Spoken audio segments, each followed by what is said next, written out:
আসসালামু আলাইকুম, কেমন আছেন সবাই? অনলাইনে ঢুকলেই রোদে ডিম ভাজার ভিডিও দেখতে দেখতে চোখ ব্যথা হয়ে যায়। তো সবাইকে দেখে আমারও ইচ্ছে হলো যে আমি একটু ডিম ভেজে দেখি।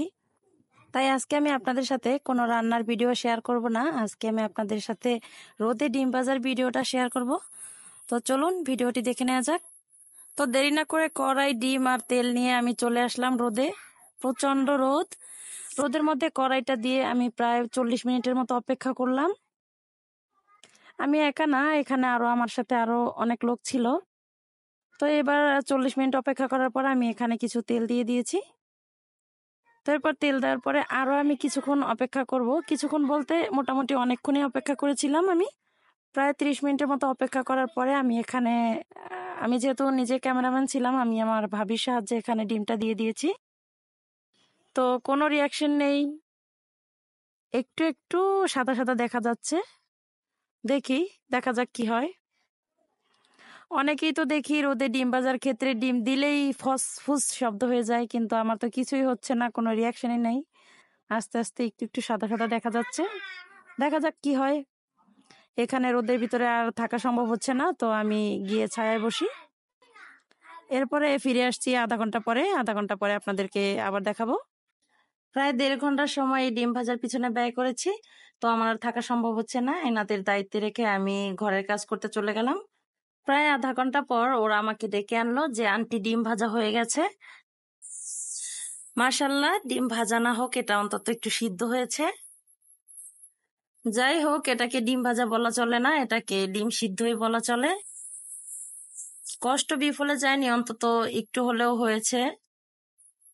মানুষ কিভাবে এত সহজেই ডিম ভেজে ফেলে বুঝি না আসলে। আমাদের মাদারীপুরে কি রোদের তাপ নেই নাকি বুঝতেছি না আসলে।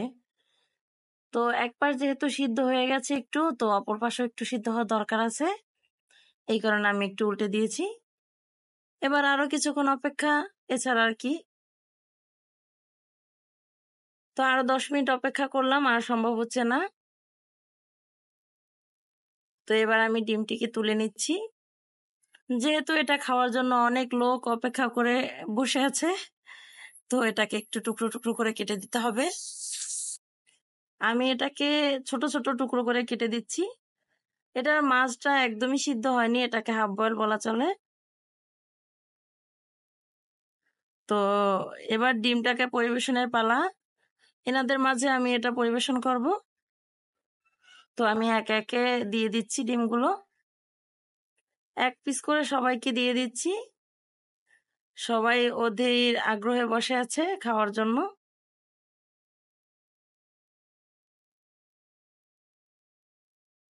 তো ইনি আবার নাকি ডিমের কুসুম খাবেন না, তো এনাকে শুধু ডিমের সাদা অংশটাই দিলাম। বাকি সবাইকে সাদা অংশ কুসুম সহই দিলাম। সবাই খুব মজা করে খেলো। আসলে কষ্ট করেছি এটা বিষয় না, বিষয় হচ্ছে সবাই খুব এনজয় করেছি। তো অবশিষ্ট এটা আমার জন্য। এটা আমি, না, এটাও আমার খাওয়া হবে না, এটাও আমার ছেলে চাইতেছে, তো এবার আমি এটাও ওকে দিলাম। আপনারাও এইভাবে ট্রাই করবেন এবং কমেন্টে জানাবেন।